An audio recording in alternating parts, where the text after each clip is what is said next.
When you're ready to do your HbA1c test, you just need to get everything ready in front of you. Have your cartridge, and I always loosen off the lid of the cartridge and just have it resting gently in there. It just makes life easier when you prick the patient's finger. The lancet, the greyed area in the lancet, that twists around several times, and just keep twisting it until it feels nice and loose, and then you can just pull that off. The area with the circle and the protrusions, that's the end the needle comes out of, so that's the end you have to put onto the patient's finger. And then when you're ready, you push the lever down and the needle will pop out. Then you just need to have some gauze, so you get your gloves on.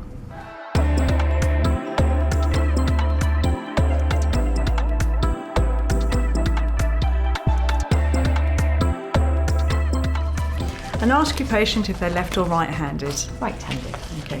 I always have the patient sitting opposite me. It just makes life a lot easier, and it's much more comfortable for your patient and for yourself for when you're holding their hand. I always use the non-dominant hand, so I'd ask them to give me their left hand.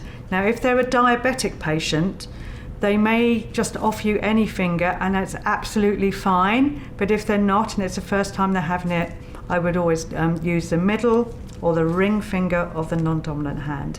And the reason being, these are the ones that are least callous, and it's much easier for you to get a nice droplet of blood.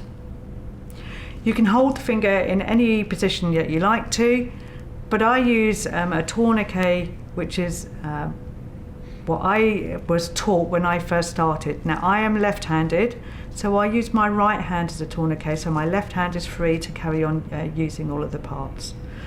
So have the palm facing you, thumb in the air, and I use the index and the middle finger, and I go in like a pair of scissors, and I bring my thumb round, so it just wraps around the finger. I'm not squeezing at the moment, but you can see I've got a nice grip, and it will feel comfortable for the patient. But if I give it a little squeeze, you can see it already starts to go pink. Now, for an HbA1c, I've said they just need to have a clean, dry hand.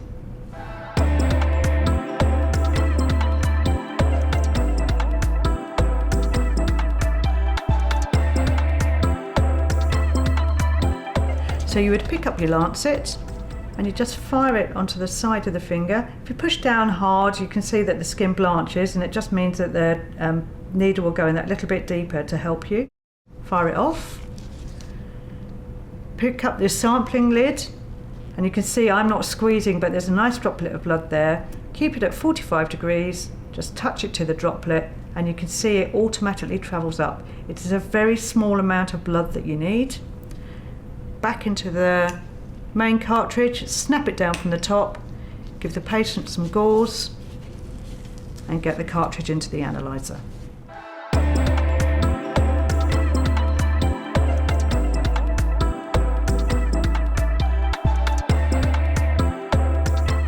When you've got your patient's sample in the test cartridge, you push the little orange elephant with the heart on it, open up the door, put the cartridge in, close the door, and it will automatically start analysing.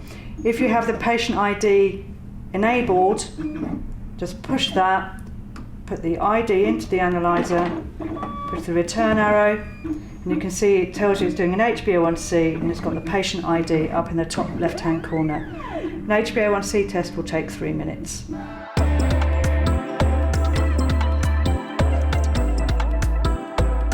The tick, and it will eject the cartridge, and it's now ready for the next test.